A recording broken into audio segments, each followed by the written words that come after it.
تخيلي ان واحد صاحبك ايطالي بيتصل بيك ويقول لك ايه، انا رايح امتحن، تقوم انت تقول له ايه، بونا فورتونا، جود لك، حظ سعيد. ساعتها يقول لك ايه، انت مش صافي، انت ما بتحبنيش، هنا منفسن، في حاجه مش طبيعيه، شامم ريحه شياط. ليه؟ معلومك ده بالايطالي وفي دقيقه. متنساش تحط لايك الاول للفيديو، ولو انت مش مشترك عندي يا ريت تشترك وتفعل الجرس عشان يوصلك كل جديد. استمتع.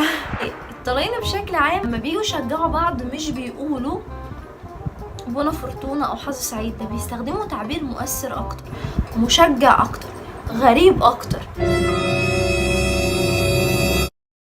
بيقولك ايه، انت ببق الديب. ساعتها يتبسط منك قوي، يحبك، يقولك لا انت بتحبني وبتتمنى لي الخير، انا احبك. ان بوكا اللوبو، انت ببق الديب.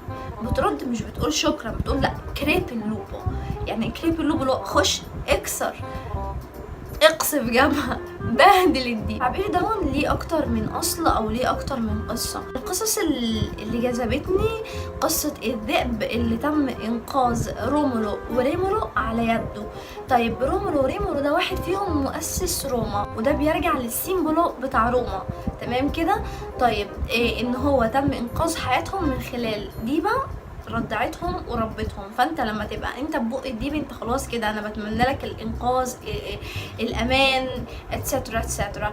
وده طبعا مش هينفع ارد عليه في الوقت ده واقول له كريبي اللوبو، لان هو الرد ساعتها مش هيبقى اللي هو انا هموت الديب اللي هو انقذني.